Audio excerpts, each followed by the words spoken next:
Nosso entrevistado de hoje traz a palavra liberdade tatuada no pescoço. Aliás, ele é cheio de tatuagens. Thiago Torres, que muita gente conhece como o Chavoso da USP. Youtuber famoso, palestrante, professor e sociólogo. Thiago tem 25 anos de idade, nasceu numa favela, Jardim Vista Alegre, no bairro da Brasilândia, que fica na zona norte de São Paulo. É filho de imigrantes nordestinos. O pai dele veio do Piauí e a mãe de Pernambuco. Ele se formou com muita luta em ciências sociais na Universidade de São Paulo, a USP. Ficou conhecido quando começou a escrever nas redes sociais sobre essa experiência de um jovem das quebradas numa das melhores e mais famosas e também mais elitistas universidades públicas da América Latina. Transforma sua experiência de vida em palestras para estudantes de escolas públicas, cursinhos populares e da Fundação Casa, a antiga FEBEM de São Paulo, que atende a jovens infratores. E repete para os jovens um mantra: o sistema tem que chorar, mas não com você matando na rua. O sistema tem que chorar é vendo a sua formatura, o seu sucesso.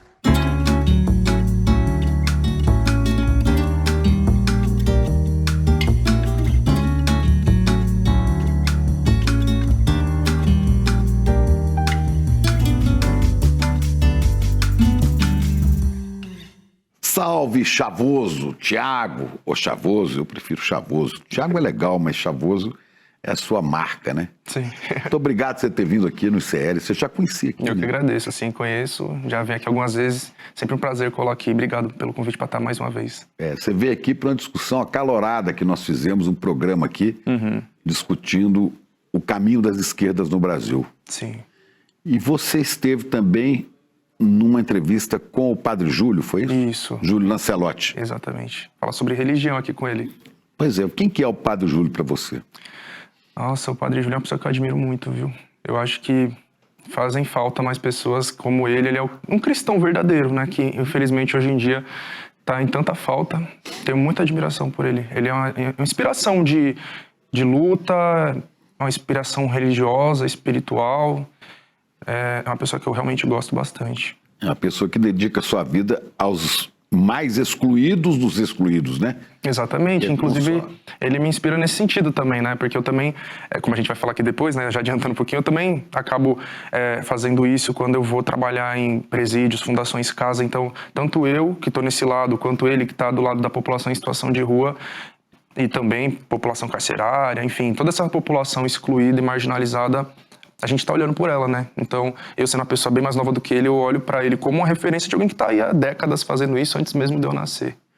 Você seria um sinal de contradição, né?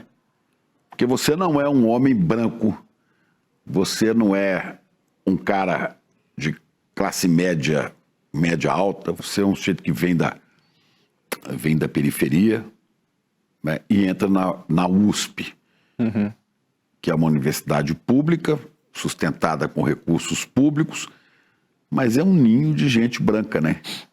E rica, e classe média, e filho de políticos, exatamente. Aí eu fico pensando, né? Como é que você é recebido na USP? Primeiro, como é que você conseguiu chegar na USP, que é um caminho realmente muito difícil, né? Sim. Para fazer ciências sociais, para ser um sociólogo. Pois é, então, eu sempre falo que eu caí na USP de paraquedas, né? Porque eu não sabia que ela existia. Você que subiu no avião para pular de paraquedas. Foi. Eu, assim, como a maioria da população, né? Acho que eu não preciso nem falar população de periferia. A maioria da população nem sabe o que é a USP. Essa é a verdade. A gente até ouve falar na televisão, né? Vira e mexe, você que trabalhou na televisão sabe disso. Quando vai entrevistar um especialista em alguma coisa, geralmente se convida alguém da USP, um professor, um pesquisador da USP, né? Período de eleições, sempre vão ver um cientista político da USP para fazer um comentário sobre uma pesquisa de intenção de voto durante a pandemia, professor, médico da USP para comentar sobre vacina, sobre não sei o quê. Então, a gente até ouve falar da USP dessa forma na televisão, só que geralmente é uma coisa muito vaga, tá ligado? A população em geral, e eu digo isso pela minha experiência própria e também pelas palestras, todo o trabalho que eu faço nas escolas e tudo mais, as pessoas não têm a mínima ideia do que significa USP, do que significa universidade, do que significa universidade pública. Então não era o meu objetivo entrar na USP, né? Eu digo porque essa é uma pergunta que me fazem muito, né? E você entrou muito jovem, né? Com 17 anos. Exatamente. Você tá com 25 agora, né? Isso. Então eu queria ir para a universidade, eu queria fazer faculdade, porque o meu pai falou para mim, você precisa fazer a faculdade, né? Ele me passou essa ideia de que isso iria melhorar a nossa vida e tudo mais. Porém, ele não sabia também o que era USP, Universidade Pública, então ele me passou essa inspiração, essa ideia de que eu tinha que fazer uma faculdade, mas não as informações, né, de como eu vou entrar, qual eu vou fazer. E aí, essas informações eu fui ter mais num cursinho popular que eu fiz. Então, os cursinhos populares, que são esses lugares de educação pública, coletiva, comunitária, que preparam a gente para o Enem, para os vestibulares e para a universidade, ele foi muito importante na minha vida, né? Muito importante em vários sentidos, assim, para me formar como pessoa, mas para me trazer essas informações básicas, né? O que é a USP, o que é a FUVEST, o que é o Enem, o que é SISU, tudo isso que a gente não aprende na escola pública, muito menos na escola pública mais periférica. Então, eu entrei na USP, como eu disse, meio que de paraquedas, porque eu não pretendia estar nela, né? Eu pretendia fazer uma universidade, no cursinho eu tive essas informações, porém, tendo essas informações, eu falei, mano, a USP é uma coisa completamente impossível para mim, totalmente distante da minha realidade. Então, eu tinha para mim que eu não ia conseguir entrar na USP. Na minha cabeça, no máximo, eu poderia ir para a Unifesp, né? Universidade Federal de São Paulo, e eu me preparei mais para ela. Então, eu cheguei até ela para ver a distância, para ver os ônibus que eu ia pegar, para ver tudo isso, né? Cheguei a ir até o campus para dar uma olhada na Unifesp, porque para mim o meu limite era a Unifesp. Só que quando abriu a inscrição para o SISU, né? Na época, em 2018, a USP ela ainda aceitava o SISU, hoje ela não usa mais o SISU, ainda usa o Enem, mas o método de seleção agora é o Enem USP. Então, quando abriu o SISU, eu me inscrevi lá, em primeiro lugar, Ciências Sociais na USP, mas não acreditando que eu iria passar, e segundo lugar, Ciências Sociais Unifesp, que é onde eu achei que eu iria. Daí, quando saiu o resultado, para minha surpresa, tinha passado na USP.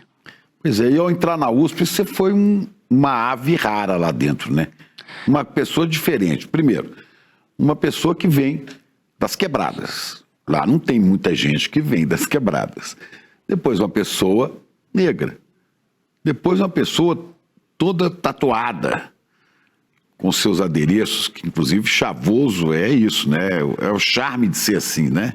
Não é esse o sentido? Chavoso pode ter dois significados, né? Um mais geral seria para definir esse estilo de funkeiro paulista, e o outro mais específico que a gente usa dentro desse meio dos funkeiros paulistas é um elogio, né? Então você tá chavoso, você tá bem vestido, tá elegante.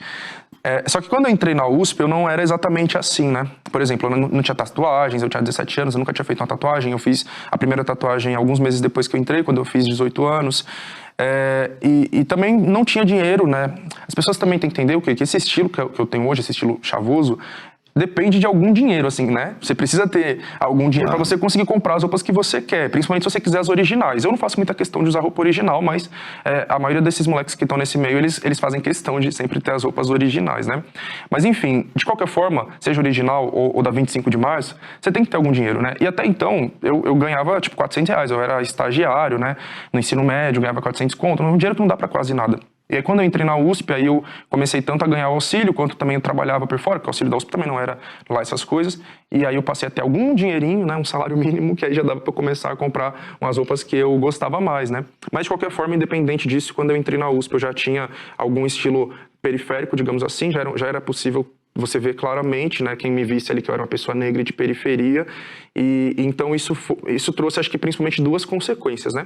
Por um lado foi o tratamento diferenciado, no sentido do preconceito mesmo, da discriminação mesmo, que poderia ser mais leve, mais sutil ou mais explícita, e por outro lado aconteceram várias outras experiências bizarras, assim, envolvendo questões políticas, pelo fato de que a gente, você com certeza sabe, a gente ali na FEFELESH, que é a faculdade em que eu me formei, tem muitos coletivos de esquerda, né? Muitos coletivos e juventudes partidárias. E essa galera que gosta de falar que defende o pobre, o trabalhador, e o negro, e o favelado, e não tendo essas pessoas nos seus coletivos. Então é como se fosse eles ali querendo falar por nós e lutar por nós. Então quando entra um de nós lá dentro, eles vêm em cima da gente como se fosse um urubu em cima de uma carniça, tá ligado? Então eles ficam rondando a gente e tentando de todo jeito fazer com que a gente entre pros coletivos deles. Então eles queriam que eu tivesse ali sendo a cota e de certa forma um chaveirinho, porque hoje eu vejo isso, que essa esquerda mais branca e rica e classe média, elas querem a gente como um chaveiro deles, elas querem a gente na coleira deles. Então eles querem a gente junto deles, porém seguindo as regras e seguindo na linha deles, porque se a gente não faz isso, aí a gente já vai ser indesejável do mesmo jeito, de uma forma que as mesmas pessoas que estavam lá atrás tentando de todo jeito me cooptar, me colocar dentro desses coletivos e grupos delas, hoje eles me odeiam profundamente, porque eu me tornei uma pessoa relevante na esquerda brasileira que estou criticando principalmente esse partido do qual eles fazem parte. Mas não seria interessante você estar lá dentro levando uma visão diferente da questão da exclusão social do Brasil, da desigualdade? Você está nesse grupo, você é uma voz diferente. Acho que não, eu acho que é o contrário, eu acho que é eles que têm que ir para os nossos grupos, eles que têm que ir Sim, mas se eles não vão, não é você chegar lá e ser um sinal de contradição? Falar, olha, vocês defendem, mas vocês defendem o pobre, o excluído, mas eu estou aqui, né? Então, e eu sou voz que vem desse pessoal. Eu não tenho a disposição para fazer esse tipo de trabalho. E mesmo se eu tivesse, eu acho que é o que eu falei, eu seria expelido dali de dentro, né? Eu seria vomitado, porque eles não querem essa pessoa lá dentro. Eles querem alguém que esteja lá dentro, negro, pobre, favelado, indígena, de cabeça baixa.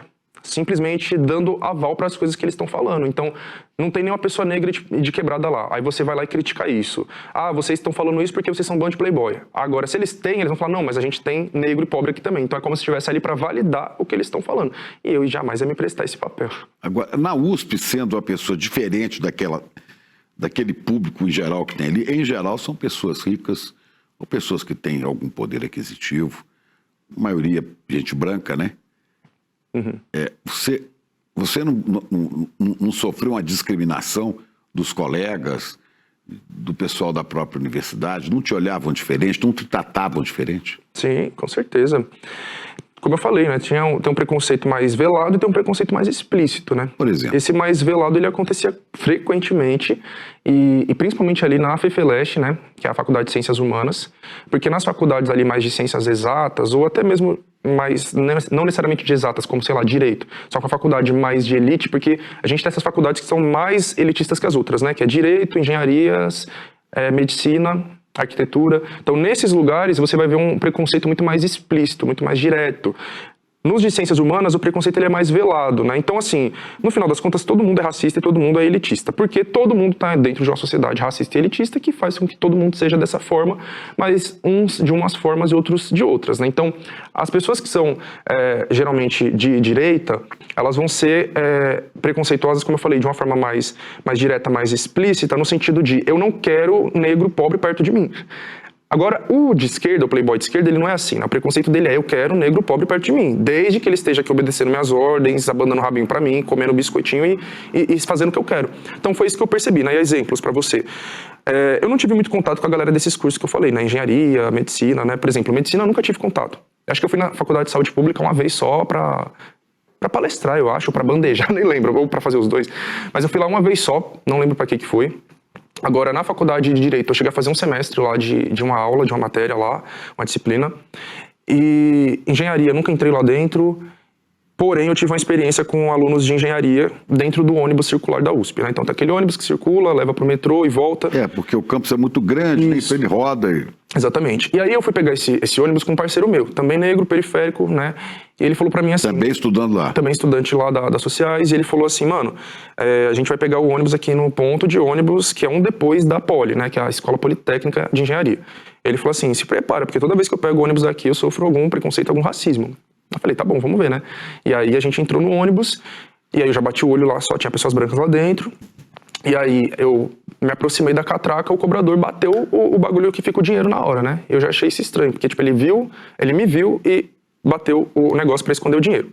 Beleza, deixei isso pra lá e atravessei a catraca, ele atravessou. E aí eu fiquei de costas pro fundo do ônibus, de frente, né, pro motorista, assim, e ele ficou virado pro fundo do ônibus, ou seja, pras pessoas, né?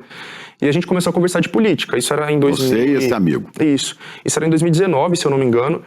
Ou seja, primeiro ano do governo Bolsonaro, ou era 2018 ainda, né? Último ano ali, governo Temer, eleições. A gente tava conversando alguma coisa sobre política envolvendo o Bolsonaro. E eu criticando o Bolsonaro e tudo mais. Beleza, a gente desceu do ônibus. Quando nós desceu, ele falou assim, eu falei pra você que a gente ia sofrer preconceito. Eu falei assim, mas o que você tá falando do cobrador que fechou o bagulho lá? Ele falou, não tô falando disso. Isso também, né? Também. Mas ele falou, não tô falando disso. Você não percebeu o que aconteceu ali, não? Eu falei, não percebi, que eu tava tão entretido assim na conversa que eu não reparei em nada ao redor.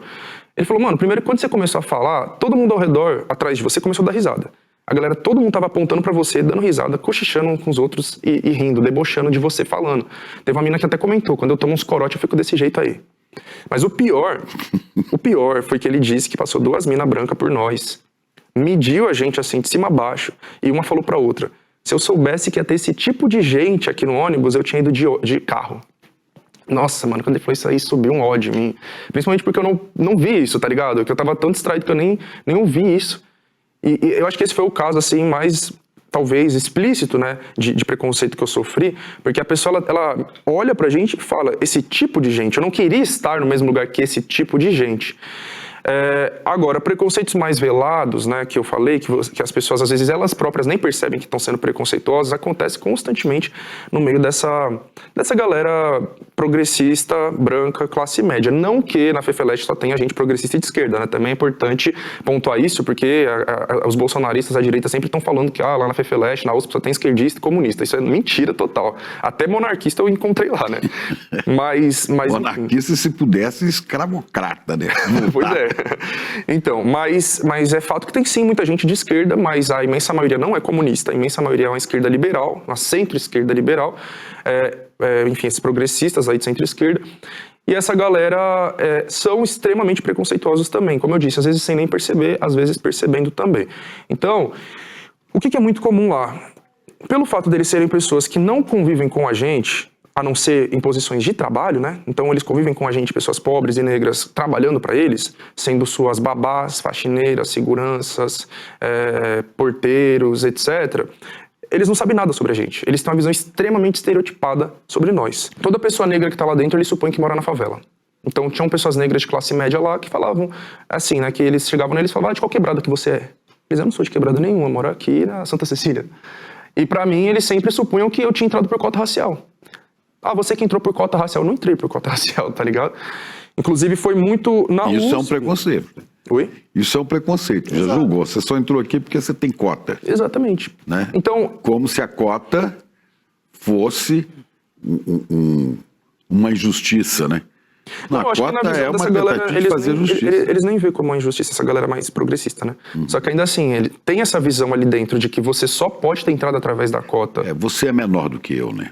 Exato. Então existe essa diminuição da gente de que você não tem capacidade sozinho. Inclusive eu vivo isso até hoje, porque a partir do momento em que eu faço muita crítica ao Lula e ao governo Lula e ao PT, o que essa galera mais fala pra mim é você não seria ninguém e nunca teria entrado na universidade se não fosse o Lula. Eu reconheço, sem dúvidas, né, a importância das políticas de cotas, as políticas que foram criadas durante os governos Lula e Dilma. Não tenho dúvidas de que foram esses governos que abriram as portas das universidades para a nossa população que não tinha acesso antes. Inclusive, essa é uma coisa que eu sempre falo nas minhas palestras, né? Porque quem me vê ali no recorte da internet, onde eu sempre estou criticando o Lula e o PT, não sabe. Quando eu estou palestrando, eu vou falar para os alunos sobre SISU, ProUni, FIES, Enem. Eu falo, o Enem foi criado pelo ex-presidente Fernando Henrique Cardoso, porém, ele não era uma forma de entrar na universidade. O Enem só é uma forma de entrar na universidade a partir de 2004, quando o governo Lula cria o ProUni, Programa Universidade para Todas, o primeiro programa que começa a colocar pessoas negras, pobres, periféricas, massivamente dentro das universidades. Mas aí eu trago de um espaço público, mantido com recurso público, né? Então, aí eu trago uma crítica, né? Começou a colocar primeiramente nas universidades privadas, né? Que o que o ProUni faz é isso, né? Então, assim, a gente tem que reconhecer os acertos, mas a gente tem que criticar também. Porque, tipo, foi importante? Foi, mas o que é o ProUni? É pegar dinheiro público e injetar em universidade privada. Por que não investe mais nas universidades públicas? Porque tem compromisso com esses grandes empresários da educação. Enfim, é isso. Já fugi um pouquinho aqui do assunto. Bom, mas... E você, com relação aos professores e colegas, você conseguiu estabelecer boas relações? Você tinha um grupo de amigos? Então, felizmente eu entrei na USP... Ou havia uma rejeição, assim? As duas coisas. Felizmente eu entrei na USP no primeiro ano de cotas, 2018. Vale ressaltar, a USP foi a última universidade pública do Brasil que implementou cotas no seu vestibular. E eu entrei justamente no primeiro ano, que foi 2018. E não foi por cota, como você já disse. Então, eu não entrei pela FUVEST, né, porque eu entrei por cota de escola pública. Não entrei por cota racial, né, que é o que a galera supunha. E não entrei pela FUVEST, porque eu digo, a USP foi a última universidade pública do Brasil que implementou cotas no seu vestibular, a FUVEST. Mas eu entrei pelo Enem. Então eu entrei pelo Enem e por cota de escola pública. Então sim, como eu disse, eu reconheço a importância dessas políticas que foram desenvolvidas nos governos Lula e Dilma. O que não significa que eu precise ser devoto deles como se fossem santos, né? Mas enfim, então eu entrei no primeiro ano de cotas em 2018. E aí... entraram junto comigo várias outras pessoas que também vinham de escola pública, pessoas negras, que vinham de periferia. Então eu tive a oportunidade de ter amizade com essas pessoas, né? Esses dias eu tava gravando também um podcast com uma moça que ela falou pra mim que ela entrou na USP em 2006, se eu não me engano. E ela de Perus, também periferia de São Paulo. E ela falou, mano, não tinha pessoas negras e periféricas pra eu fazer amizade naquela época. Simplesmente não tinha, né? Então eu tinha que fazer amizade com os playboys, coisa que eu não fiz. Então passei 6 anos e meio na USP, eu não fiz amizade com nenhum playboy. Mas você passou esse tempo todo muito isolado, não? Não, com essa galera de quebrada que entrou também. Então, logo que eu entrei, aconteceu o seguinte. Quando eu entrei na USP, eu tinha 17 anos e eu era muito petista, eu era muito lulista. Porque na periferia, né, em regiões mais pobres, e não só, pra falar a verdade, acho que pra população de um modo geral existe um senso comum de que esquerda é o PT e ponto. Então, eu sendo uma pessoa senso comum, e também o cursinho popular que eu fiz, ele era tocado por pessoas do PT. Então, eu era lulista por isso e também porque pra mim, tipo, esquerda era o PT e já era. E quando eu entrei na USP, a galera que era da juventude lá do PT, eles vieram em cima de mim, assim, peso, né, pra tentar fazer com que eu me filiasse, entrasse. E era tudo branco rico, mano. Era uma galera, assim, com sobrenome... Você já era conhecido na internet? Não. Era totalmente anônimo. Eu não era o Chaboso? Não. Mais de um ano depois. Hoje... Não, foi mais de um ano depois que eu entrei aqui. Milhares e milhares de seguidores. Isso começou. Então, quando eu entrei, essa galera veio em cima de mim, aí eu comecei a ver, mano, a galera com sobrenome russo, polonês, alemão. E aí eu fui pesquisando, descobrindo que um era filho do político tal, do ministro tal, do deputado tal, de não sei o que, do senador. Todo mundo ali era envolvido de familiares de políticos e depois se tornaram políticos, né? Muitos, quando eu entrei, já estavam nos seus últimos anos de graduação e hoje são vereadores, são deputados aí do PT. Enfim. E aí eu não me juntei com essa galera. Essa galera é do DCE, né? Na época o DCE era essa juventude do PT. E eu não me juntei com eles. Falei, mano, não tem condição de eu ter amizade com essa galera. E aí tinha uma galera do centro acadêmico, que já era de outros coletivos, assim, era PSOL, JC, enfim. Tinha uma galera, uns 3 negros ali, né? E eu fiz amizade com essas pessoas. E alguns pobres brancos também. Então eu fiz essa amizade com essas pessoas nesse primeiro momento. E também com a galera que entrou junto comigo, né? Então entrou uma galera de várias quebradas assim, naquele mesmo ano, e a gente se identificava, né? Primeiramente, bater na cara um no outro, já se juntava, dava um salve, fazia uma amizade, colava junto numa festa e não sei o quê, ia pegar o ônibus junto à noite pra ir embora, e às vezes pegava a mesma linha de metrô. Então nisso eu fui fazendo amizades naqueles primeiros meses ali, que duraram ao longo de toda a minha graduação. Então, por toda a minha graduação, eu mantive amizade com essa galera de periferia, que eu fiz amizade lá no primeiro semestre, quando eu entrei. E eu não fiz amizade com playboy, não quis, nunca quis. E com professores e professoras? Os professores já foi uma situação bem mais difícil, viu? Porque na USP, menos de 3% dos professores são pretos, pardos ou indígenas. Menos de 3%. Na USP inteira. Na minha graduação, eu tive uma professora negra. Indígena é quase impossível. Indígena, enfim. É que sempre essas estatísticas são tudo junto, né? Eles pegam pretos, pardos e indígenas tudo junto, e geralmente tem uma galera que fala negros, mas aí tá errado, né? Não é negros, é pretos, pardos, é indígenas. Tem os indígenas aí juntos. Se quiser falar negros e indígenas é uma coisa. Agora, tem uma galera que fala menos de 3% são negros. Tem os indígenas aí no meio, né? Mas, enfim. No curso de Ciências Sociais, a gente tinha uma professora negra, que era a Márcia Lima, que quando o Lula foi eleito, ela foi convidada pela Aniele Franco para ser secretária de Políticas de Ações Afirmativas, então passou a não ter nenhuma professora negra no curso de Sociais da USP. Quando a gente fala de professor da USP, principalmente da FEFELESH, a gente está falando dos principais intelectuais do nosso país, né? A gente está falando dessa galera que é referenciada sempre, como eu já disse, nos jornais ou nos livros e por aí vai. Quando a gente olha não só eu ia falar na Sanfran, mas na própria FEFELESH, mas na Sanfran, a gente está falando de ministros que são professores, né? O Alexandre de Moraes é professor da Sanfran, Ricardo Lewandowski, que é professor da Sanfran, o presidente do Superior Tribunal de Justiça, se eu não me engano, ele era o diretor da Sanfran.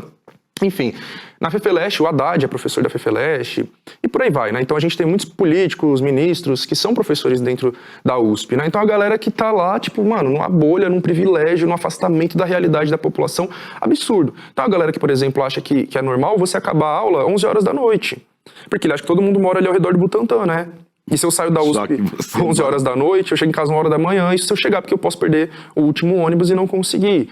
Ou então, durante a pandemia, a gente vê professores acabando a aula meia-noite, sabe? Então é uma coisa tão bizarra, as aulas online, no caso, né? Durante a pandemia foi quando meu trabalho começou a crescer na internet, eu comecei a receber algum dinheiro pelo Apoia-se, né? Que é um site de financiamento coletivo, e aí eu consegui ficar me mantendo a partir do Apoia-se, a partir da monetização do YouTube, e algumas palestras que eu recebi, algumas parcerias pagas. Então eu não precisei voltar a trabalhar em alguma empresa, eu fiquei com esse trabalho da internet e das palestras a partir de 2020, de um jeito que eu já podia escolher o horário que eu ia estudar, então eu não precisava necessariamente estudar à noite. Nisso, que eu fiz matérias no período da manhã, quando voltou às aulas presenciais, eu comecei a me deparar com a realidade mais chocante ainda da USP, que o período da manhã e da tarde é praticamente 100% de alunos brancos e ricos e classe média. Porque a galera que não precisa trabalhar, né? Exatamente. Então, à noite, nas sociais, pelo menos, você ainda vê uma divisão assim, né? Tem uma meio a meio, metade negros, metade brancos. Agora, de manhã e de tarde, eu cheguei a estudar em salas com 40 alunos, onde tinha eu e outro negro, assim, 2 negros dentro da sala. De pele escura, nenhum. Mulher negra, nenhuma. E às vezes eu via mais asiático do que negro. 5 asiáticos, assim, amarelos, né? Japonês, chinês na sala e 2 negros. Então isso acontece muito, acho que não só na USP, né? Nas universidades em geral. Você é um cara muito esperto, você é muito inteligente, seu raciocínio é rápido. Obrigado. Né? Então eu fico pensando assim, ao mesmo tempo que pode haver um preconceito inicial, né? Esse cara é preto, esse cara é negro, veio da quebrada, da periferia, que não sei o que e tal. De repente você deve provocar surpresa em muita gente. Fala, pô, esse cara tem cabeça, né? Sim, isso aconteceu ontem. Porque não é só na universidade, isso acontece com a população em geral. Né? O fato é que a população em geral é preconceituosa, porque ela é ensinada a ser preconceituosa, né? E o triste é que o próprio povo da favela e da periferia é preconceituoso com si mesmo. É isso que eu queria saber. Você entrou na faculdade e sentiu esse preconceito, porque não é o seu ninho. Aquele ninho ali é de outra classe social e tal, né? E enxergou a USP de uma maneira diferente da maioria das pessoas que vai lá. Sim. E lá na quebrada, lá na favela, quando você voltava, você era visto como um ser diferente? Esse cara está na universidade, está na USP, né? Outra coisa que você nunca fez segredo disso, né? Você é gay. Dentro da favela, da comunidade, você ser gay, tá na USP, não cria também um preconceito deles, assim, um afastamento de você? Eu ia pra USP e todo dia eu voltava pra quebrada. Eu nunca fui morar lá, por exemplo, no CRUSP, nunca fui morar lá perto. O CRUSP é a residência Isso. dos estudantes. Era esse trajeto diário de 2 horas pra ir, 2 horas pra voltar. Então, de um jeito que eu sempre me mantive na quebrada. E me mantive lá, indo pros bailes, indo pros rolês, trombando o pessoal. A mesma coisa, tá ligado? Então a galera via que eu me mantinha do mesmo jeito, mantive a minha essência. Agora, a parte de ser gay é já outros 500. Né? Então, pois é, a questão de ser gay na universidade não isola, em geral, não isola tanta pessoa. Exatamente. Mas numa comunidade, numa favela, muitas vezes a pessoa é discriminada. Totalmente. De uma maneira mais radical, né? Bastante, inclusive. Você assumiu assim, sou gay com quantos anos? Com 15. Com 15. Na verdade, com 15 eu falei que eu era bissexual, né? Eu tive essa fase, que muita gente tem essa fase de primeiro se assumir como bi e depois mesmo como gay. Descobrir realmente, né? Não se é bissexual deixando claro, né? Pra todo mundo aqui, não é que a bissexualidade seria uma fase, uma indecisão. Não, uma fase, talvez uma consciência que não se desenvolveu ainda para você. Hoje eu entendo o seguinte, né? Todos nós, a gente é criado numa sociedade cis-heteronormativa. Significa que a cisgeneridade e a heterossexualidade são a norma imposta a todo mundo. Então, desde a Você é menino ou você é menina? Menino veste azul, menina veste rosa.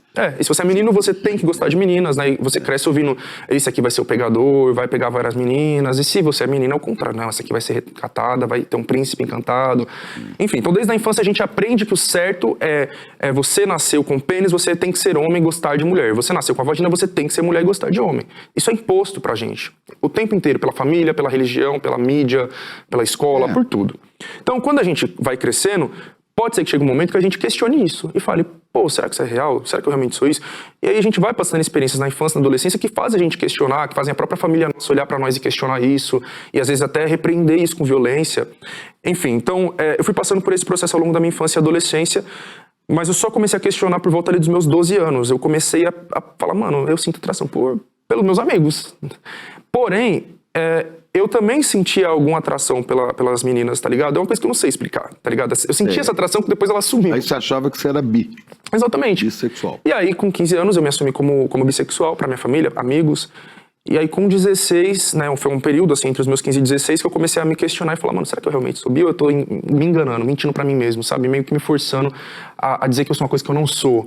Até porque talvez pegue um pouquinho mais leve, né, mais agressivo, falar, sou gay, sou homossexual, sei lá.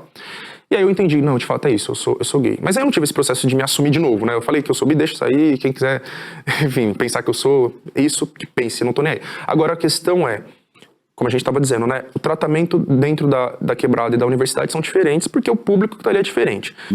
Então, na universidade, a gente vai ter o quê? Uma maioria de pessoas brancas, ricas e de classe média que envolvem homossexuais, bissexuais, trans, apesar de ser uma quantidade muito pequena, algumas pessoas trans, heterossexuais e por aí vai. E como você falou, isso não é uma questão assim, né, geralmente. Você não vai ver pessoas sendo segregadas por conta disso. Porque dentro das elites, da classe média, você vai ter pessoas LGBTs. E geralmente eles são acolhidos pelas suas famílias. A gente pode ver o governador do Rio Grande do Sul, Eduardo Leite, é um cara assumidamente homossexual e tá lá transitando perfeitamente bem entre as elites. Chegou a ser cotado como candidato à presidência das elites nas últimas eleições. Tá lá, né? O Thiago Bravanel, sobrinho, né, do Silvio Santos, tá lá. A família Bravanel trata ele bem, né? Aquela família que tá destilando homofobia pra população nos seus programas, né? Dentro da família eles têm um cara homossexual e ele tá ali de boa. E que bom que esteja lá de boa. A questão é, entre as elites, eles geralmente não tem muito esse problema. Porém, eles fazem com que a gente tenha. Então, eles vão ensinar pra nós que a gente tem que ser homofóbico. É o que eu falei. Através das mídias, dos programas deles, das novelas e várias coisas, eles vão passar pra população e isso é errado. Mas tem entre nós eles vão ser bem tratados. Agora, vocês se matem. É uma tática de divisão da população também, né? É aquele famoso lema, dividir para dominar, que é o que as elites fazem muito bem aqui desde 1500. Agora, dentro de uma quebrada, a maioria da população é negra, a maioria da população é pobre. Então, esse problema do racismo e do elitismo, que eles estão lá na universidade se manifestando muito gritantemente, na quebrada não. Claro, existe, né? Eu estava dizendo antes, né, que a própria quebrada tem preconceitos contra si mesmo, só que é de outra forma, né? Então, a galera gosta muito de fazer piadinha, às vezes piadinhas racistas, assim, né? Mas você vê que não é um bagulho violento, é uma pessoa negra fazendo aquela piadinha. Porque tem uma população negra muito grande. É isso. Mas gay é menos, não. A homofobia é maior lá, né? Então, a questão não é nem de ser menos a população, né? Eu acho que... porque tem uma vez que um parceiro meu, ele é pedreiro, né? Aí ele foi fazer uma obra numa casa de um bairro de classe média, e depois ele falou assim pra mim, mano, eu tava refletindo aqui, eu acho que tem muito mais gay na classe média do que na quebrada. Eu falei, não é que tem mais gay na classe média do que na quebrada, é porque lá eles se assumem mais do que aqui. Porque lá eles não vão morrer se eles se assumirem, aqui pode ser que sim. Então, aqui Chega o ambiente... Isso, né? Chega a matar, né? Sim, aqui o ambiente é mais hostil, né? A família expulsa de casa mais fácil, a religião não vai acolher de forma alguma, muitas vezes a escola também não, você é obrigado a evadir da escola e por aí vai, né? Então, o ambiente na quebrada é muito mais difícil para você se assumir e ser abertamente quem você é. Então, por conta disso, a homofobia ela é muito mais gritante na quebrada do que o racismo, por exemplo, né? A LGBTfobia de um modo geral. E eu diria mais, eu diria que aqui na periferia de São Paulo, especificamente, ela é mais violenta, né? Eu digo porque hoje eu tenho a possibilidade de viajar o Brasil afora, e aí eu conheço muito bem a periferia do Rio de Janeiro, periferia de Salvador e outros lugares. E assim, tem homofobia? Tem. Mas assim, sinceramente... Mas aqui é maior. Aqui é pior. Quando eu me assumi... Primeiro foi pro meu pai, porque ele veio me perguntar, né? Ele disse que, olha só, meu irmão hétero tava sofrendo preconceito na escola, porque os São muitos irmãos? Eu tenho um irmão só. Estudava na mesma escola que eu, e os moleques estavam tipo, zoando ele porque seu irmão é viado. E eu, na época, eu nem era assumido, né? Então, os moleques, de alguma forma, imaginavam, percebiam que eu era gay, zoavam meu irmão, pra você ver como a homofobia atinge até mesmo heterossexuais, né? E aí meu irmão foi falar isso pro meu pai, tão me zoando na escola, ele tinha, acho que uns 12 anos na época, estão me zoando na escola porque dizendo que o Thiago é viado. Aí meu pai veio falar comigo, falou, você é gay mesmo? E naquele momento eu fiquei mó tenso, né? E aí eu menti, falei que não, só que aí a minha intuição falou, pode falar, esse é o momento. E eu falei. Ele falou, tá bom, né? Fazer o quê? Ele lidou meio que de boa. Falou assim, é isso. Hoje não tem nenhum problema com ele. Hoje não. Nem com a sua mãe. Não, nenhum. Então, naquele primeiro momento foi assim, né? Ele falou, beleza, é isso. No dia seguinte, como eu tinha me assumido pra ele, eu fui me assumir pra minha mãe também. Eu falei, agora que eu falei pro meu pai, eu não tenho medo de falar pra mais ninguém, porque meu medo era meu pai, tá ligado? E aí... Até porque meu pai vai contar pra minha mãe, então já falo eu, né? Não, pior que não, porque quando eu falei pra ela, ele ficou com raiva, porque ele não queria que eu contasse pra ninguém, tinha que ser um segredo. E aí o fato de eu ter falado pra ela já deixou ele com raiva, então esse foi o primeiro ponto. E aí quando eu fui falar pra ela, acho que a resposta dela foi a mais bonita possível, né? Ela trouxe a religião pra responder e ela falou assim, Deus ama todos os seus filhos igualmente, e eu também. E aquilo ali pra mim... né, que, em geral, os pastores evangélicos tratam o homossexual como um doente, como um desvio, né? Sim. Também na Igreja Católica. Sim. Quem falou que sua mãe falou pra você foi o Papa Francisco, numa entrevista, né? Isso, Deus não discrimina ninguém, quem sou eu pra discriminar, Deus não faz né? acepção de pessoas, como diz a Bíblia, né? Então, nesse primeiro momento foi assim, foi suave, né? Eu senti um peso saindo das minhas costas. Só que aconteceu que, quando esse peso saiu das minhas costas, eu me senti liberto, tinha 15 anos na época, eu comecei a me jogar de cabeça no meio LGBT, porque agora eu posso ser eu mesmo, agora eu posso me libertar, posso falar o que eu gosto, ser como eu quero. E aí eu comecei a me tornar uma pessoa afeminada, um gay afeminado, né? Eu comecei a me vestir de forma afeminada, a me comportar de forma afeminada. E isso sim foi um problema, né? Então, ser gay, ok, pros meus pais. Ser efeminado, aí não, entendeu? Aí começa um período bem difícil da minha vida, né? Que, enfim, é impressionante que, assim, não sei se você já viu isso, mas tem uma galera na internet, principalmente no Twitter, que gosta de pegar umas fotos minhas dessa época, que eu tinha 16 anos de idade, era afeminado, que eu tinha postado no meu Facebook pra me acusar de ser um personagem. Enfim, hoje eu tô nem aí pra isso, né? Eu já cansei de responder essa acusação hoje em dia, acho que nem vale mais a pena. Mas eles estão pegando fotos de uma época que foi extremamente difícil na minha vida, né? Foi um período em que eu era ameaçado de morte, foi um período que eu pensava em me matar, inclusive, né? Foi um período muito violento, como eu falei. Imagino. Na família, na escola, na rua. Eu tinha 16 anos, eu andava na rua, os caras diziam que ia me matar, tá ligado? E eu tinha que peitar esses caras. Eu peitava marmanjo com mais de 30, 40 anos de idade, muitas vezes nas ruas. Ou nos rolês que eu ia, baile, essas coisas em ônibus. Nossa, quanta briga que eu comprei ao longo da minha vida, né? Nunca baixei a cabeça pra ninguém, tá ligado? Eu nunca baixei a cabeça pra ninguém. Sou filho de Ogum, deus da guerra, né? Então, assim, eu sou inconsequente, eu entro numa batalha mesmo se eu for perder, tá ligado? Então, uma vez eu quase me ferrei por causa disso na escola. Muitos moleques queriam me bater de uma vez por causa de uma briga que eu fui comprar por causa de outra menina, não tinha nada a ver comigo. Mas enfim, né? Então, histórias aí da minha vida, daquele ano de 2016, que foi um ano muito difícil pra mim. E por conta disso, eu fui buscar ajuda religiosa. Na época, eu era ateu. Tinha me tornado ateu quando eu saí da igreja evangélica. Eu falei, a igreja não faz mais sentido pra mim, vou virar ateu. E aí, com 15 anos, eu fui ler o livro dos Espíritos, que é do Espiritismo, né? Que um amigo meu, ele era espírita e me recomendou. E aquilo fez muito sentido pra mim, eu gostei bastante. E aí, com 16 anos, comecei a frequentar o centro espírita. E uma amiga me convidou para ir no terreiro de Umbanda dela. Comecei a ir também nos dois.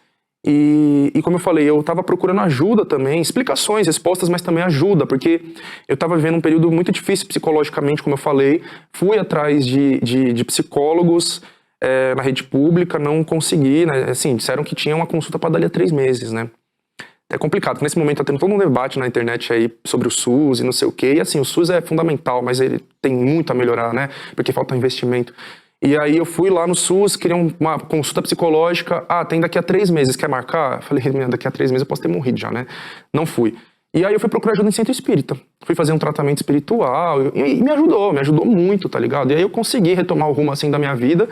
E foi dessa forma que eu comecei a frequentar o espiritismo e a Umbanda. Só que depois, com o tempo, eu fui deixando o espiritismo, porque ali dentro eu também achei muito moralismo, achei muita coisa errada. Eu discutia com o palestrante, eu tava lá na plateia com 16 anos discutindo com o palestrante, que o palestrante uma vez botou uma foto de uma mulher toda tatuada e falou que isso era falta de Deus, falta de família. Falei, vai cuidar da sua vida, mano. Enfim, eu discutindo com o palestrante, parei de ir nas palestras, comecei a ir só nas reuniões de jovens. Eu tô dizendo, eu falo que você é um cara muito inteligente, você tem um raciocínio fantasticamente rápido, mas parece que tem... Eu só te pergunto, né? Uma coisa muito forte na sua vida. O seu pai e a sua mãe. Sim. Seu pai e sua mãe juntaram um fortalecimento da sua personalidade, que você encara, né, essas situações difíceis e supera, né? E a sua inteligência que te ajudou a ir para frente, né? Que eu falei, você caiu de paraquedas na USP, mas para cair de paraquedas teve que subir primeiro. Então, ninguém cai de paraquedas no chão, né? Gostei, faz sentido. E você subiu graças a pai e mãe também e a sua personalidade forte construída nesse... Exatamente. Eu tive, assim, problemas, né, com a minha família, como acho que todo mundo tem, mas tudo que pra mim hoje já foi superado, tá ligado? Tudo isso pra mim já ficou no passado. Hoje tem uma relação muito boa com os meus pais e muito respeito da parte deles também por todas as minhas decisões. Assim, às vezes ainda tem alguns atritos com a minha mãe pela minha religião. Isso é uma coisa que ainda ela não aceitou 100%, né? O governo Lula, o próprio Lula, tem muito interesse em estabelecer diálogo e se aproximar dos evangélicos. E há muita dificuldade, né? O governo não achou esse caminho ainda. Por quê? O grande problema, eu acho, dessa esquerda institucional é que ela não quer dialogar com o povo evangélico, ela quer dialogar com os líderes supostamente evangélicos. Eles querem ganhar a bancada evangélica. Eles querem ganhar o Edir Macedo, o Silas Malafaia. Isso é impossível, tá ligado? A Dilma cedeu em 2011. É possível e não dá resultado, porque Exato. A presidenta Dilma teve no templo aqui em São Paulo, no Templo de Salomão, né? O Lula também esteve próximo deles. Né? É isso, não adianta nada. E depois... Exatamente. Até o Malafaia apoiava o Lula em 2002. Apoiava, e depois... mas o Malafaia é uma coisa meio maluca, né? Esquizofrênica, porque ele mesmo já disse que igreja e política não pode se misturar, depois eles sobem palanque. Eu não sei bem qual é. Primeira coisa eu acho que é essa, sabe? A gente tem que diferenciar os políticos pseudo-evangélicos dos pastores evangélicos que estão nas bases e dos fiéis evangélicos. São três coisas diferentes. Vivem a realidade desse povo e que caminha com esse povo. Exatamente. Então aqui a gente tem 3 grupos totalmente diferentes, que podem ter muitas coisas em comum, mas que têm que ser tratados de forma diferente. Você citou aqui o Padre Júlio, só interrompendo para você falar como é que é de forma diferente. O Padre Júlio trata as pessoas de uma forma diferente que outros padres da Igreja Católica. Mas ele vem daquele nicho da teologia da libertação. Eu vi esses dias alguém falar assim, a teologia da libertação não tinha como lema a opção preferencial pelos pobres. Mas depois que ela foi combatida dentro da própria Igreja Católica, os pobres fizeram a opção preferencial pelos evangélicos. Né? Uhum. Então, eu vou comentar sobre isso também, mas para terminar aquele raciocínio, né? Que você estava falando dos 3 grupos. Primeiro, políticos pseudo-evangélicos. Eu digo pseudo porque eles não têm nada de evangélicos, né? Eles se aproveitam da fé do povo para ganhar voto, para manipular. O Nicolas Ferreira acho que é o maior nome em relação a isso, até mais do que Silas Malafaia e outros. O Marçal também dizia que é evangélico. Marçal e por aí vai. O Bolsonaro, que é católico e finge que é evangélico. Michele Bolsonaro. A Michele é um caso, assim, a ser bastante estudado, tá ligado? As falas dela são completamente montadas para parecer uma pregação evangélica, né? As pessoas têm que entender isso, que tudo que tá ali no palco como diz a senhorita Bira, né? O que tá no palco é forjado. Tudo que está ali sendo apresentado foi planejado, foi milimetricamente pensado para ser daquele jeito. A trilha sonora que ela coloca de fundo enquanto ela está palestrando. Enfim. Então, esses políticos pseudo-evangélicos, eles são inimigos. Eles têm que ser combatidos. Bancada evangélica, que eu nem chamo assim, bancada fundamentalista bíblica, Silas Malafaia e companhia limitada, né? Bolsonaristas, são inimigos. Mas as igrejas nas comunidades, elas reconhecem essa farsa? Olha, mais ou menos. Mais ou menos, né? Esse é um ponto importante também, porque quando a gente generaliza os evangélicos, a gente vai pensar que todos eles estão apoiando essa galera, que todos eles estão fechados com isso, sendo que quem está próximo dos evangélicos sabe que eles mais se matam entre si do que se apoiam. É igual a gente que é comunista, né? Quem olha os comunistas pensam, nossa, eles vão dominar o país, e estão se matando, porque é uma trotskista, outra é stalinista. Os evangélicos são do mesmo jeito. Então, a minha mãe, que é da congregação, ela tá sempre falando mal de quem é da Assembleia. Quem é da Assembleia está sempre falando mal de quem é da Universal. Na verdade, a maioria dos evangélicos odeia a Universal. Eu não posso falar a maioria porque eu sou cientista social, não tenho um dado estatístico comprovando. Mas pelo que eu ouço, mano, a maioria dos evangélicos reconhece que o Edir Macedo é um ladrão, que a Universal é uma seita para roubar o povo. A maioria que eu conheço, que eu já conheci na minha vida, enfim, tem essa percepção, tá ligado? Então a gente também precisa saber disso. Eles não estão totalmente fechados nem entre si e muito menos com essa galera. Outro exemplo disso foi quando teve o PL do estupro, né, como ficou conhecido, aquele projeto de lei que queria equiparar aborto ao homicídio, inclusive em casos de estupro. Não só equiparar, como colocar uma pena maior, né? A maioria dos evangélicos ficou contra. Saiu pesquisas que comprovaram evangélicos e católicos, acho que era 70% contra o projeto de lei, né? Então a própria bancada fundamentalista ali que apresenta esse projeto, ela apresenta contando com um suposto conservadorismo da população, que não é bem assim, né? Existe conservadorismo, mas ele não vai nesse ponto que vocês estão aí imaginando, porque até eles estão distantes da base. Até eles que estão lá nesse topo dessa casta aí pseudo-evangélica estão distantes da base também, porém, eles têm alguém para fazer essa ligação por eles. O Silas Malafaia não está no chão da favela, só que ele vai ter uma filial da Assembleia na favela que vai passar informações para ele e vice-versa, né? E vai chegando lá. E vai chegar lá embaixo. Então, essa é uma questão, né? Quando eu falei que a esquerda ela não tem que estar preocupada em conquistar essa galera lá de cima, que é inimiga, é porque ela tem que estar fazendo esse trabalho que eles estão fazendo, que é de estar... Eles não, né? Mas, enfim, tá nas bases. Esses pastores que estão nas bases... E os fiéis, eu acho que são eles que têm que ser conquistados. Os pastores talvez seja um pouquinho mais difícil, mas não tanto. E os fiéis é muito mais fácil, tá ligado? Eu digo pela minha experiência de luta na base, de moradia em primeiro lugar e de luta também, né? Porque assim, esse pastor que tá na comunidade é aquela pessoa comum do seu dia a dia, que você vai lá e tromba na padaria, no mercado, você dá um bom dia, ele... Mano, a igreja funciona na casa dele, né? Exato, é numa garagem... E essa galera, assim, pelo menos os da minha quebrada me tratam muito bem. Não é só na minha quebrada, né? Você vai em qualquer quebrada, você geralmente vai ser bem tratado. Se isso é sincero ou não, a gente não sabe, né? Porque, pô, ele é um líder religioso, ele tem que dar o exemplo ali. Mas eu digo assim, né? Quando eu fui na congregação com a minha mãe ano passado, e aí eu postei no meu Instagram, muita gente me perguntou assim, eles te trataram mal? Como que foi? Te destrataram lá? Te olharam torto? Não, pelo contrário.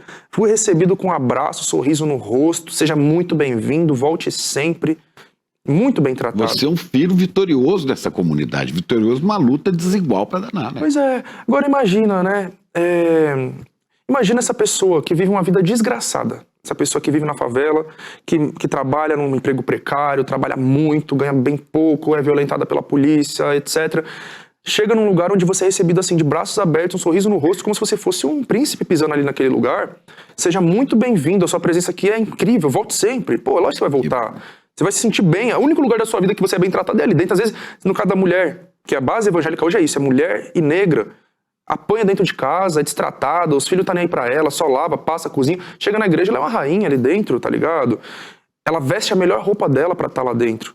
Então, é por isso que a gente tem que tomar muito cuidado. Eu falei, esse debate ele tem que ser feito com muito cuidado. Quando você só quer afastar, só quer ofender, só quer xingar, só quer olhar torto, só quer estigmatizar, você tá afastando a classe trabalhadora. Porque no final das contas, o que a esquerda deve querer fazer? É estar junto da classe trabalhadora, tá ligado? Se essa classe trabalhadora é evangélica, católica, é ateia, é umbandista, é espírita... Você acha que a esquerda se distanciou da classe trabalhadora? Sem dúvidas, de um modo geral sim, né? Então a gente tem essa divisão assim muito clara da nossa sociedade em classes, né? E por mais que a classe média também faça parte da classe trabalhadora, o Brasil é um país tão desigual que a classe média ela tá absolutamente distante da classe trabalhadora, né? De um jeito que a gente, né, que vem da classe trabalhadora não, da classe mais pobre, né? A população das favelas, a população mais pobre, ela trabalha para essa classe média e tem essa ilusão de que eles são os ricos, né? Então, a trabalhadora doméstica trabalha... A classe média acha que é rica. Também tem isso, né? Então, a população mais pobre olha para a classe média e acha que eles são a elite. E a classe média, que também está profundamente distante da elite, não conhece ninguém que é da elite, conhece o pobre e acha que eles são a elite, né? Então, ambos vivem nessa visão distorcida da realidade, enquanto que as elites, de fato, estão lá em cima e não convivem com nenhum de nós. Mas, enfim, então a desigualdade ela é tão grande no nosso país que se você mora num bairro aqui, outro bairro ali, né? Ou seja, Paraisópolis e Morumbi, você tem democracia de um lado e não tem democracia do outro. Então essa galera que vive naquela realidade, que a gente tá falando desde o começo, a galera que só convive com a gente como seus funcionários, que não tem a mínima ideia de como que é a nossa realidade nas favelas, essa galera acha que a ditadura ficou no passado. E que a violência policial é uma exceção, que esses casos aí são casos isolados, que é só a gente votar em outro candidato que as coisas vão mudar. E a gente tá vendo que passa candidato, governador e as coisas não mudam, pelo contrário, pioram. A gente vê que tem um governo de extrema-direita aqui em São Paulo, e a gente vê que tem governos petistas lá no Nordeste, Bahia, Ceará, etc., a violência é igual, na Bahia até pior, né, inclusive. Então, assim, a questão não é só essa, não é através do voto que isso vai ser mudado, isso é uma estrutura do nosso país que é feito para ser assim desde a época da escravidão. É muito comum também dentro da esquerda ser falado. Mas se não for através do voto, como será? A revolução. Mas não há condições objetivas para uma revolução, você acha? Hoje não, mas isso tem que ser construído. É isso, né, a revolução, ela não é uma coisa que está dada nesse momento que estalando os dedos acontece. Mas pode vir.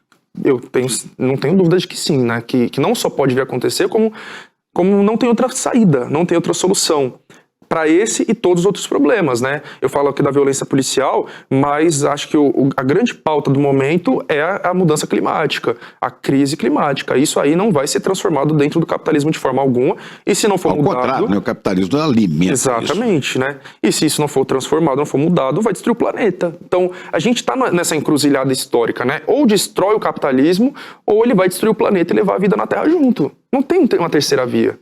Já você entrou na USP, né?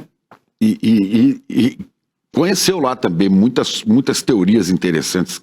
Quais são os autores, os pensadores que fazem a sua cabeça e que você aprendeu ao longo do tempo para te deixar um cara tão lúcido? Olha, quem são os... Fala alguns nomes. Seria o Marx, o Engels, que vem junto do Marx, o Lenin, Rosa Luxemburgo. Aqui no Brasil, Clóvis Moura, né, um sociólogo negro, marxista, Althusser, é uma grande referência que eu li na USP, conheci na USP. Oi? Martha Hanecker. Martha Hanecker, eu li, não na graduação, eu li num coletivo que eu fazia parte. Paulo Freire, sem sombra de dúvidas, né? Não era marxista, mas tinha influências marxistas, é uma grande referência para mim como educador. Revolucionário. Oi? É um revolucionário. É um revolucionário. É um debate a ser feito. Depende da perspectiva, né? Mas no ponto de vista educativo, sem dúvidas. Olha, o Darcy Ribeiro já não tive contato, pra falar a verdade, viu? Nem na graduação e nem fora dela. Florestan Fernandes. Florestan Fernandes eu tive contato fora da graduação. Por incrível que pareça, a gente não leu Florestan na graduação. Florestan, que era um uspiano. Tem a biblioteca Florestan Fernandes lá na FEFELESH, mas ele era marxista. Milton Santos. Milton Santos também eu conheço, mas eu não tive contato nem na graduação nem fora. Infelizmente. Mas eu quero poder ler. Eu não tive essa É muita oportunidade. coisa, mas você tem muito tempo, você está com 25 anos. Sim. Cara. Nossa, tem uma avenida pela frente. Né? Sim. Pensar mais alguém. Acho que já falei bastante, se quiser perguntar outro, mas... Não, só para terminar, você não tem, com todo esse conhecimento que você tem, as vivências que você tem, você acha que não entra na política de jeito nenhum? Olha... Para ocupar um espaço? É aquele ditado, né? Nunca diga nunca, porém não é uma vontade que eu tenho. Não tenho essa vontade, 0. Já te pediram muitas vezes? Muito. Diariamente. E assim, eu acho um pouco até problemático esse pedido, porque assim, claro, eu entendo essa vontade, as pessoas elas olham pra mim e falam, mano, você é uma voz que nos representa, vai lá, pum. Só que por que eu acho problemático? Porque eu falo, mano, a gente não tem que ficar esperando salvadores da pátria. A gente não tem que ficar esperando que alguém vá lá... Para engrossar o debate, né? Pra fazer por nós. Né? Eu entendo que é importante eleger candidatos, né? Por exemplo, a galera que é anarquista, geralmente eles não votam, boicotam as eleições, e eu respeito. A gente que é comunista, geralmente vota criticamente, né? Num primeiro turno, a gente costuma votar num candidato, assim, que tenha mais a ver represente mais. Com as nossas ideias, como, por exemplo, eu votei no Leonardo Péricles na última eleição, no primeiro turno, para presidente. Segundo turno, a gente faz um voto crítico no menos pior, se tiver um menos pior, né? Agora... apesar disso, eu gosto muito de uma frase de um revolucionário que ele é mais popular no meio anarquista, que é o Emiliano Zapata, líder da Revolução Mexicana, dos zapatistas, né? Que ele fala, um povo forte não precisa de um líder forte. Eu gosto dessa ideia. Eu acho que quanto mais o povo está fortalecido, menos o povo precisa de lideranças lá em cima. Volta, inclusive, naquelas ideias que a gente falou sobre os evangélicos, né? Então, a esquerda institucional está muito mais preocupada em conquistar essas lideranças evangélicas ao invés de ir lá nas bases. E eu sou uma pessoa que eu sempre vou fazer a luta pela base, a luta por baixo. Eu estou preocupado em fortalecer o nosso povo para que essa base forte ela consiga bater de frente com quem está lá em cima, que é uma minoria. É por isso que eu não tenho essa vontade de entrar na política institucional, porque eu entendo que eu vou ter que ir lá pra cima. O que, óbvio, não significa que eu vou ter que sair de baixo também. Mas aí já é um pé lá e um pé cá. Eu não quero ter um pé lá e um pé cá, eu quero ter os dois pés cá, tá ligado? Porque a gente observa que a imensa maioria, quase todos que vão pra institucionalidade, ou se corrompem, ou vão tirar o pé da base, ou vai se tornar mais legalista, mais reformista. Isso é quase que generalizado. E quando isso não acontece, acontece o que está acontecendo com o Glauber Braga agora. Nessa perseguição e cassação de mandato. Pois é, mas eu falo em política, não é para ser só uma liderança, mas é para ampliar a sua mensagem. Sim. Legítima, autêntica, digna, você ampliar essa mensagem. Então. Que precisa chegar às pessoas, né? Isso até penso, né? Por isso que eu falei assim, né? Nunca diga nunca, porque quando eu olho para figuras como Nicolas Ferreira, Pablo Marçal, essa galera que é jovem, de certa forma, Marçal menos, mas ainda assim tá mais ou menos na juventude, conquistando a juventude nas periferias, assim, eu vejo isso de uma forma extremamente preocupante. E aí, nesses momentos, eu penso, né, como eu gostaria, sim, de ter essa plataforma que eles têm para me comunicar com mais na população. Né? Então, no meu caso, por exemplo, que é muito parecido com o seu pensamento, o Renato Freitas, né? Sim, Renato eu gosto bastante. Deputado lá do Paraná. Né? Sim, Renato é uma referência. Corajoso, nosso amigo aqui do ICE. Sim, uma grande referência. E aí o Renato é outro exemplo de como que essa perseguição acontece, né? Então todas essas pessoas que entram lá dentro para bater de frente, elas vão ser perseguidas, né? Glauber Braga, tentativa de cassação do mandato dele. Renato cassado o mandato de vereador, depois ele se elege deputado e estão querendo caçar o mandato de deputado. Marielle Franco assassinada, né? E por aí vai. Então é um jogo completamente corrompido, né? Eu, assim, que eu ainda me vejo como mais à esquerda do que essas pessoas que eu citei, maluco das ideias que eu sou, imagina eu chegando lá num parlamento fazer uma fala. Eu faria o pior do que o Glauber fez, sabia? Pra puxar a esquerda mais pra esquerda. Eu penso isso também, mas no lugar do Glauber, eu acho que eu faria pior do que ele fez. Então imagina uma pessoa como eu ali dentro, acho que não durava um mês ali dentro. Mas eu reconheço essa importância, sabe? Eu gostaria, sim, que tivesse essas pessoas com essa coragem de estar lá dentro falando e fazendo essas coisas pra puxar a esquerda mais pra esquerda, como você falou. Por isso que eu apoio candidatos que tentam fazer isso, né? Então, apesar de eu não me candidatar, eu não ter essa disposição e vontade de estar lá, eu sempre apoio pessoas que eu confio e que eu acredito que estando lá dentro fariam isso no meu lugar. Cara, eu passaria aqui o dia inteiro conversando com você, sabe? Também. Aprendendo coisas, né? Vendo realidades, você fala das experiências todas que você tem, mas agora vai chegando no fim mesmo. Uhum. Quem quiser te acompanhar mais, como é que te acha nas redes sociais? Porque eu sei que você tem muitos seguidores, né? Chavoso da USP, no Instagram tá Chavoso da USP.02, porque essa é a minha segunda conta. TikTok, YouTube é Chavoso da USP. E eu também tenho um perfil que é Fim da PM, que esse perfil eu também tô alimentando ele diariamente com denúncias. Outra discussão fantástica, né? É isso, com denúncias de violência policial diariamente, levantando esse debate sobre a necessidade de abolir a polícia militar. Meu querido Tiago, meu querido Chavoso da USP, obrigado demais. Satisfação, obrigado eu. Muito prazer, viu? A repercussão foi tanta que o ICL decidiu liberar o replay do documentário Império Malafaia, que a gente exibiu aqui. Se você perdeu a estreia ou quer rever com atenção cada detalhe dessa investigação sobre dinheiro, fé e poder, a hora é agora. Olá, eu sou a Juliana Baroni e tô aqui para te fazer um convite. Toda terça-feira às 19 horas tem o Precisamos Conversar, um programa de debates feminino. A gente tem que ver, tem que analisar. Vale tudo por qual dinheiro? Quem tem dinheiro e o que é dinheiro no país? Já foi mais ou menos uma cama. Aqui no Instituto Conhecimento Liberta e também nos canais do Eduardo Moreira. Então, você não pode perder. Um beijo, até lá!